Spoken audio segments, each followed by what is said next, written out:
Around September 28th, 539 BC, the forces of Cyrus II defeated the forces of Nebuchadnezzar at Opis. As the regent, Belshazzar holds a great banquet for 1,000 of his lords and their families on October 12th. The armies of the Medes and Persians are on the precipice of entering the city. Amid the celebration, the drunk king, being arrogant and prideful, knowing of the events of the reign of his forefather Nebuchadnezzar, orders the sacred vessels from the Beit HaMikdash, or the temple, to be brought out and wine to be served in them for the guests. Soon shrieks are heard as the party guests, looking upon the wall next to the lampstand, which has been conjectured as the menorah of Moshe, or Moses.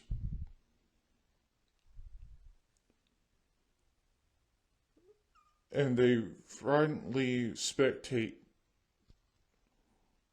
as they look and see dark letters rupture upon the possibly fresh plaster of the wall. The king, though, sees the fingers of a human hand transcribing the letters upon the wall. Within the hour, the exorcists, astrologers, and those in divination under Belshazzar, the sage Belshazzar's charge, are called to the hall. For the interpretation, the Shoru states that the person who answers will be made third in command, dressed in purple, and given a golden chain.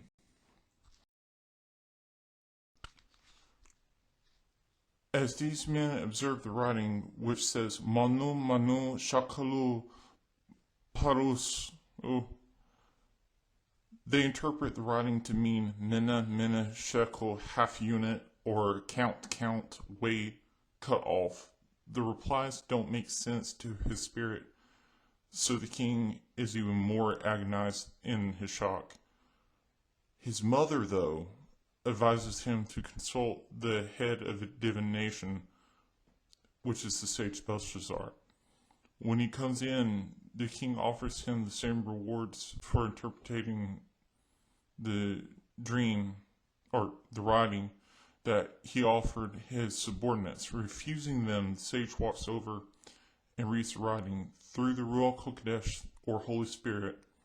The sage reads it as initial number of days, final number of days, weight and balances of righteousness, and divided in Persia. He rebukes the king for not heeding to the lessons his forefather learned when driven into lunacy. He tells him that the Lord of heaven has decreed the days of the kingdom to be numbered, as well as that of the king himself. Furthermore, due to his haughty and arrogant behavior, his soul has been weighed in balances of righteousness and found lacking the morality and values that Nebuchadnezzar had, even though he was pagan. As a result, his kingdom would be divided by the Persians and Medes, who were at this time outside the city walls. However, due to the defenses and supplies the city possessed, the king was not worried that it would happen soon, or even in his lifetime. The sage Belshazzar was clothed in royal purple, had a gold chain put around his neck, and became the third in power. Within a few hours, though, General Gobryas killed the king as the forces of the Persians and Medes entered into the city. When 62-year-old Cyrus II enters the city, he establishes 120 governors to rule throughout the entire kingdom. These men, each ruling over a province, answered to 3 men, one of whom was Dani'el, whose name was reverted back to his birth name after the forces of Persia and Media came into the city.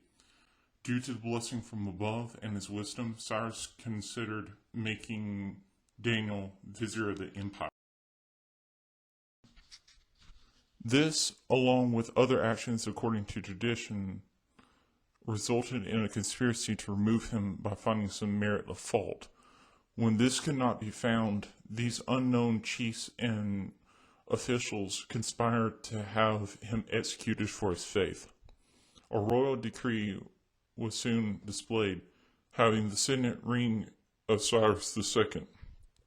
It states that, to paraphrase, anyone who doesn't worship the king for a month will be thrown into the lion pit. After learning of the decree, Daniel went home, went upstairs, knelt down, and prayed to the west, towards Jerusalem and the altar, which hadn't stood for almost 50 years at that point. It's not known if he did this at the time of the morning or evening sacrifice, but he did pray like this 3 times daily. When the pagan enemies, looking through his upper windows, found him faithful to the Lord, they informed Cyrus II. After working to evening to save his advisor, the king realized that he could not help Daniel. Being led to the lion pit, Cyrus II told the sage, "Your God, whom you always are serving, will save you." After Daniel is plunged into the void and tore with the growls of the pride, a stone is brought to block the opening of the pit, and the king sealed it with his own signet ring and with the signet rings of his lords, so that nothing concerning Daniel could be changed. While he stands in the darkness, with possible light streaming through grates in the wall or ceiling, he sees the eyes and fangs of the pride. Reflecting on his friend's courage so many years ago when they were thrown into a kiln, he probably prays confidently in the face of death. However, as the lion and his mates encroach upon him, ready to pounce, they cower in fear. In moments, the darkness is pierced by divine light as an angelic being materializes and stretches out its hand. After a sleepless night and fasting, Cyrus II and his guards, along with his lords, arrive at the lion pit. Some of these men might have been some of these conspirators. The seal is broken and the boulder pushed away from the opening. With an anguished cry, the king shouts down into the void, "Daniel, servant of the living God, has your God, whom you are always serving, been able to save you from the lions?" Expecting silence, the crowd is shocked when they hear Daniel's voice wafting up out of the abyss. "May the king live forever. My God sent his angel to shut the lions' mouths so they haven't hurt me. This is because before him I was found innocent, and also I have done no harm to you, your majesty." After Daniel is lifted out and found to be unharmed, Cyrus II ordered the conspirators and their families thrown into the pit. Before they even reached the bottom, the pride killed them all. The following decree was issued: "Abundant peace. I herewith issue a decree that everyone in my kingdom, people are to tremble and be in awe of the God of Daniel, for he is the living God. He endures forever. His kingdom will never be destroyed. His rulership will last till the end. He saves, rescues, does signs and wonders both in heaven and on earth. He delivered Daniel from the power of the lions."